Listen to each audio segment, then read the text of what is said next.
ఆయన పార్టీ పెట్టక్కర్లేదు. ఇప్పుడు గెలిచింది వాస్తవంగా అక్కడ బీజేపీ కాదు, రంగస్వామి కాంగ్రెస్. రంగస్వామి అని ఆయన్ని అవమానించారు వీళ్ళు దారుణంగా, రాహుల్ గాంధీ. ఆయన వెళ్ళి పార్టీ పెట్టుకుని బీజేపీతో కలిసి గెలిచాడు ఆయన. మళ్ళీ ఇప్పుడు అక్కడ సాధ్యం ఉంది అంటే రాహుల్ గాంధీ ప్రవర్తన అక్కడ ఒక నాయకుడు కోల్పోయేలా చేసింది. అట్లాగే అస్సాంలో హిమంత బిశ్వ శర్మ ఎవరు? కాంగ్రెస్ నాయకుడు, సీనియర్ మోస్ట్ కాంగ్రెస్ లీడర్ అతను. గొగోయిని దగ్గరికి తీసుకుని అక్కడ మతపరంగా పిచ్చ క్రిస్టియన్ మాఫియా బ్యాచ్ అనమాట అది. అతని కోసం ఇతని పక్కన పెట్టాడు, ముస్లిం క్రిస్టియన్ ఓట్ల కోసం హిమంత బిశ్వ శర్మని పక్కన పెట్టాడు.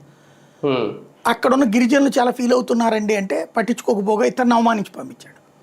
హిమంత బిశ్వ శర్మ అని భారతీయ జనతా పార్టీలోకి వచ్చాడు. అయ్యా నేను వస్తాను, నాకు అవకాశం ఏంటి, నేను చేసి పెడతాను అన్నాడు.